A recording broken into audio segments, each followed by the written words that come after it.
Estamos de regreso en Punto y Contrapunto. La semana pasada, la Suprema Corte de Justicia determinó que la propuesta de consulta hecha por el presidente Andrés Manuel López Obrador para juzgar a 5 expresidentes de México es constitucional.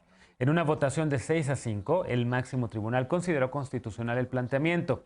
Según las conclusiones publicadas, el criterio que prevaleció en esta votación no fue el que planteaba el riesgo de votar si las autoridades debían o no cumplir con su obligación de investigar, como sugería el proyecto de resolución a cargo del ministro Luis María Aguilar, sino consultar a la ciudadanía sobre la posibilidad de emprender un proceso de esclarecimiento de las decisiones políticas tomadas en los años pasados con la finalidad de garantizar la justicia y los derechos de las víctimas.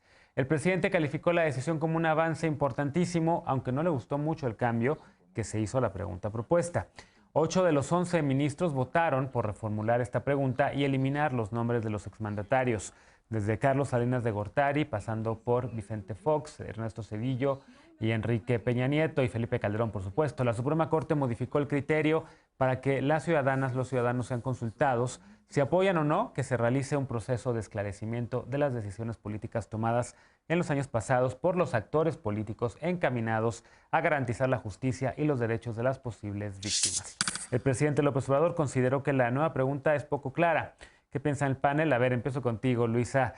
¿Cómo viste todo lo que pasó? Yo he estado viendo opiniones de juristas, incluida la tuya, pero también de otros como Garza Onofre, como Martín Reyes, como Pedro Salazar, y de repente noto que hay como esta idea de que desapareció la corte, corte sumisa, corte abyecta, desaparecieron los poderes en México. De repente veo el editorial de la revista El Mundo del Abogado diciendo aplausos a la corte y al genio político de Saldívar porque hizo una maniobra política para salvar a la corte. A ver, explícanos, ¿cómo lo ves tú? Yo creo que este momento de la Corte es complejo, es sin precedentes y tenemos que verlo desde ese punto de vista. Yo creo que hay por lo menos tres antecedentes muy relevantes para entender este asunto. Diría, el primero es la invitación a la renuncia del ministro Medina Mora. El segundo, las iniciativas de reforma constitucional que pretendían hacer, ya sea prácticamente desaparecerla, hacerle court packing, o sea, poner en vez de 2 salas 4, pedir que los ministros cada 6 años, digamos, se ratifique su cargo. Y el último y el más inmediato sería la declaración que hace el presidente el día antes de que se resuelva la consulta, diciendo que la consulta va con la Corte o no. Entonces, invitando a una reforma constitucional en caso de que la Corte no pasara la consulta. Entonces, todo esto nos sirve para entender que este no era un caso como cualquier otra o cualquier otro, que son muy complejos los que resuelve la Corte, pero creo que esta sí es una coyuntura muy, muy específica, ¿no? Y aquí hay un autor que nos puede ayudar mucho a entender esto, que es Fallon, también junto con Duncan Kennedy, que es cuando habla de los casos en los cuales la Corte se ve a sí misma en una situación límite y si debe actuar estratégicamente para salvarse. O sea, esto es cuando la Corte advierte que su propia existencia está en riesgo, si debe de dejar al lado su legitimidad jurídica y tal vez tomar una decisión que jurídicamente no sea congruente para salvar su existencia misma. Y yo creo que este es uno de los casos donde estamos viendo un ejercicio de esta naturaleza.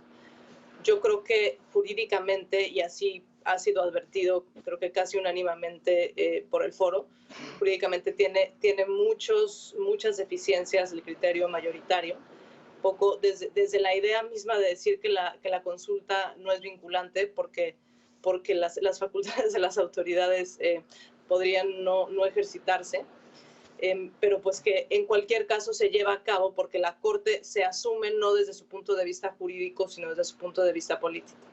Entonces, utilizando aquí la tipología de Kennedy, que es un realista de los Critical Legal Studies, donde dice, bueno, aquí hay jueces que son activistas restringidos, hay jueces bipolares y hay jueces término medio. Y los término medio, tal vez en inglés se entiende mejor, different splitting, cuando ven un asunto complicado le dan una parte a cada parte, ¿no? O sea, un poco para cada quien, o sea, parten el niño en dos, ¿no? Para usar la terminología salomónica. Entonces aquí tienes la procedencia de una consulta que a mi manera de ver sí era inconstitucional, porque me parece que consultar facultades de ejercicio obligatorio no son consultables, ¿no? O sea, una autoridad tiene la obligación, tiene la responsabilidad de perseguir un delito. Si lo sabe y no lo hace, tiene responsabilidad administrativa. Entonces, y eso obviamente de manera correlativa tiene una correlación con las víctimas, ¿no? Con el derecho a la reparación, una serie de cosas. Entonces, al haber desvinculado la materia de la consulta con la pregunta misma, se logra esta votación donde, pues, donde se permite reformularla. En otros precedentes había algunos que sí se había dividido la materia con la consulta, había otros que no se había dividido y se veía lo mismo. Pero lo cierto es que aquí, pues a través de cómo se lleva a cabo la sesión, se permite este criterio pues complejo y dividido y la reformulación. Y la reformulación, creo que sí, pues todo el mundo habla de que es abstracta, de que no se entiende quién sería el responsable, ni la autoridad competente, ni los Y que de incluso en la responsabilidad. Constitución dice que las consultas son vinculantes, ¿no? Y que esta en teoría no lo sería.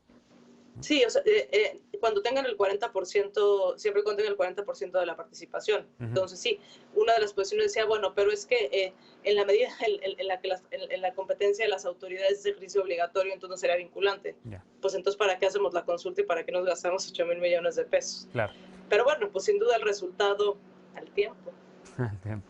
A ver, Eder, ¿cómo lo ves? Porque ha habido también, digamos, entre quienes estudian esto, momentos en los que se estudia, sobre todo en los sistemas políticos, momentos de supremacía del Ejecutivo, momentos de supremacía del Congreso, momentos de supremacía de la Corte. Y hay quien cree que ahorita, con esto, la Corte desapareció, se convirtió en un apéndice de la 4T, el ministro Saldívar abyecto, así lo llamó Jesús Silva Herzog Márquez en su columna de Reforma. La Corte sumisa le pone hoy a su columna. ¿Cómo lo ves? Sí, yo creo que en ningún momento ha habido, políticamente hablando, momentos en los que la presidencia esté supeditada a ninguno de los otros poderes formales En la y historia sí de a este los país. fácticos en la historia. Y sin embargo, creo que ahora el debate que se dio, la división de la votación tan dividida que vimos, y también la resolución, porque no solamente la resolución fue considerar constitucional la consulta, sino que cambiaron la consulta. Por eso, Andrés Manuel, yo mismo tuiteé que me pareció un poco descafeinada la pregunta. Alex también decía, Alex Encinas decía algo similar. Pues no nos satisface del todo la pregunta, pero a final de cuentas, esta redacción queda más cercana hacia lo que también otros sectores de la población estaban pidiendo, sectores no cercanos al movimiento obradorista. Y ahí se trató de guardar un equilibrio. Yo lo veo desde el principio, he visto el tema de la consulta hacia la consulta sobre el juicio de expresidentes como un tema totalmente político. A mí me encantaría, no solamente por una convicción moral, sino también por un tema político, me encantaría y le deseo larga vida a José López Portillo, porque no es posible que alguien como él, responsable o corresponsable de la masacre de Tlatelolco, responsable de la masacre del 10 de junio, responsable de la guerra sucia, esté en la impunidad absoluta, cuando sabemos que, A como bien López decía... Portillo ya murió. A Ay, Díaz perdón, Ordaz. mire. No, Díaz Ordaz ya murió. Perdón, López a Portillo sí murió. Echeverría. Luz Echeverría. Echeverría, perdón, sí, perdón, se me cuatrapearon.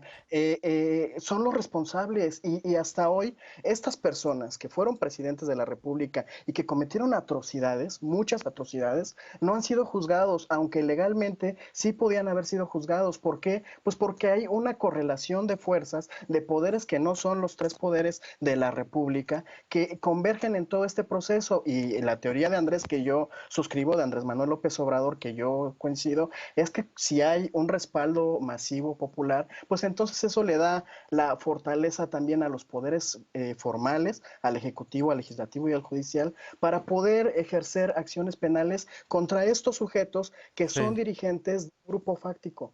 Entonces, desde ahí es que a mí me parece adecuada la posibilidad de movilizar a la población para que se manifiesten en torno al juicio a los expresidentes. Eso es, en el fondo, la consulta. Y bueno, ya el cambio de la redacción creo que busca un equilibrio también con otros sectores de la población, lo cual, aunque no me gustó al final, pero me parece que es sano, me parece que Saldívar y los ministros cuidaron y las ministras cuidaron también la independencia de la Suprema Corte y pues hay que respetar lo que dijeron. Bien. Lisa, ¿coincides con Eder? ¿Cuidaron la independencia de la Suprema Corte de Justicia? ¿O estás también, digamos, no sé, seguro también has leído todos estos textos que están diciendo que ya desapareció la Corte?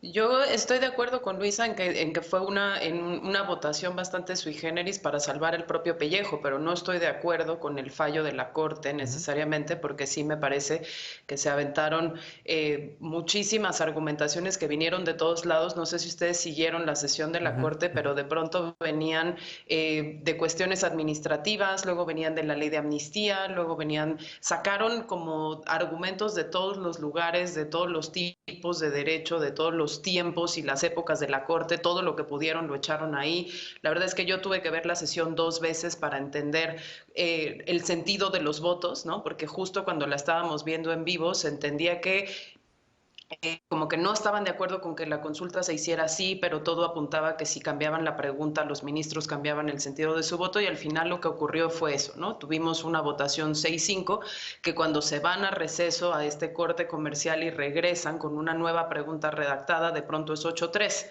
¿no? Que por cierto, Y jamás vimos la deliberación en torno a la pregunta, ¿no? Al cambio de la pregunta. Llegaron ya de repente con el texto ya acordado.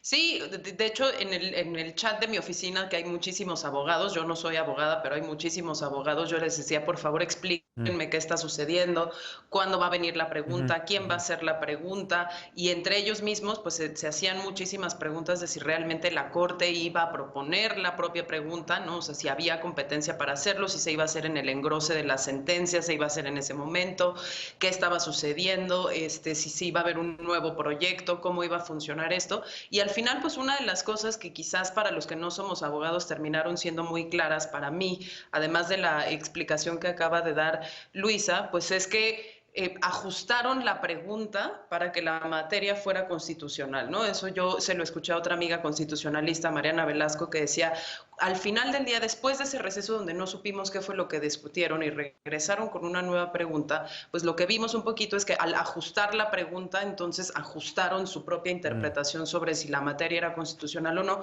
porque quitaron el tema delito, porque Sí, quitaron los nombres, porque involucraron a todo el mundo, porque hicieron la temporalidad tal, de manera que la pregunta quedara lo suficientemente general como para que incluso quienes en su momento defendimos una consulta por la justicia transicional, nos quedáramos pensando si nos estaban haciendo un guiño desde la Suprema ya. Corte de Justicia, desde Pino Suárez, para ver si esto se podría traducir en una comisión de la verdad. Bien. Leco, ¿cómo lo viste tú? Hay momentos en los que la Corte nos encanta y algunos ministros nos encantan, y hay momentos como este otro en donde todo el mundo dice, la Corte, ¿qué pasó? Y Saldívar, ¿qué pasó? Pero Saldívar en el 2010 con Guardería BC Bravo y Saldívar ahorita en 2020 como presidente de la Corte de Justicia, muchos dicen, ¿pero qué le pasó? ¿Tú cómo lo ves?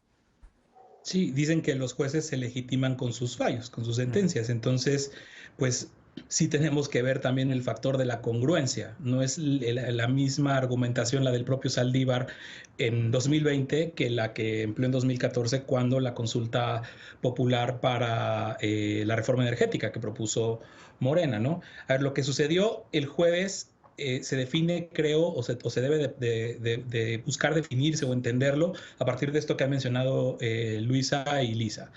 La materia. La consulta que propuso el presidente López Obrador era claramente una consulta de la materia penal.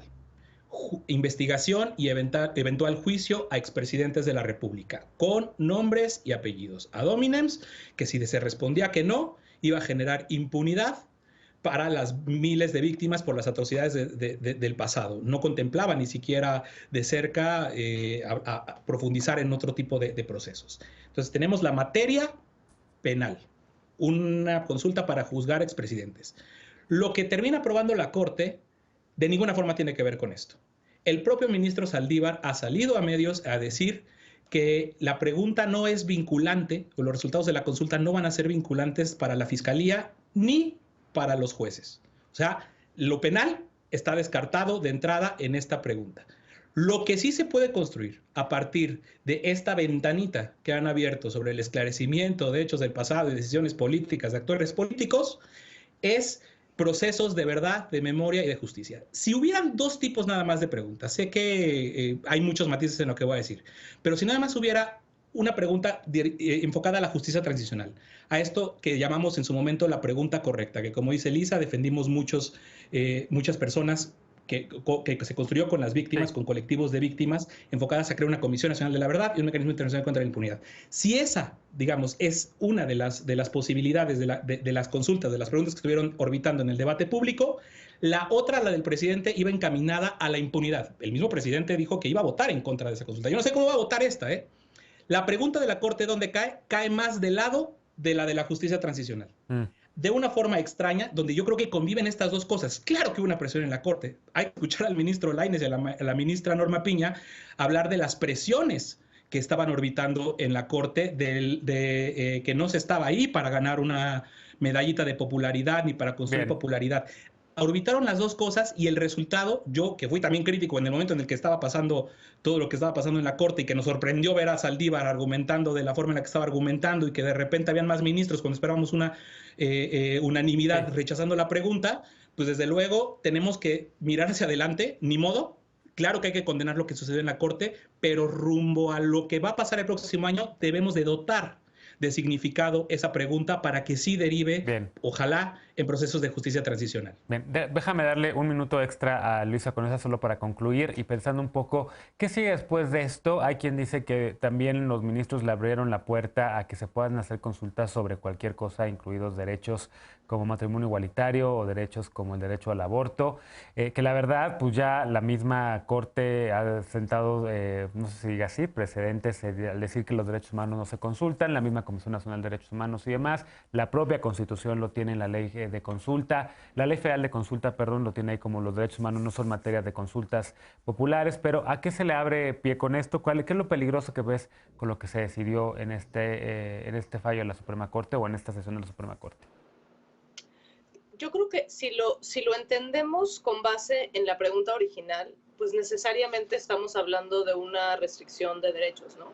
Porque el principio de legalidad, que es que las autoridades pueden hacer solamente para los que están expresamente facultadas, y de hecho deben hacer aquellas facultades que la ley las obliga, pues el que nos estemos cuestionando si una autoridad debe de llevar a cabo su labor, o sea, aquella para lo cual fue electa, designada, pues a mí me parece que es una restricción de derechos per se. O sea, no tiene que ser que te restrinjan el derecho al matrimonio, que es un ejemplo, claro, mucho más evidente, pero es que hay muchos pasos antes de llegar ahí. Creo que decir que hoy estamos en este escenario y mañana estaremos en el matrimonio igualitario también puede ser una falacia pendiente resbaladiza, ¿no? Tal vez no llegue ahí. Pero lo cierto es que creo que todo el foro y todos los que estamos interesados en estos temas debemos ser críticos, debemos estar pendientes, debemos estar con un escrutinio muy fuerte, como lo hacemos con todos los poderes de la Unión. Claro. Porque precisamente puede hoy empezar en una cuestión estratégica y mañana que la Corte exista solamente en nombre, pero que por dentro esté vacía. Bueno, déjenme hacer una pausa. Evidentemente el tema no se termina aquí, pero tengo que hacer una pausa para volver con el último tema de la noche, donde la Secretaría de Marina será la única autoridad marítima nacional, según una reforma aprobada por la Cámara de Diputados. Avanzará la propuesta en el Senado. Regresamos con este tema punto y contrapunto, no te vayas.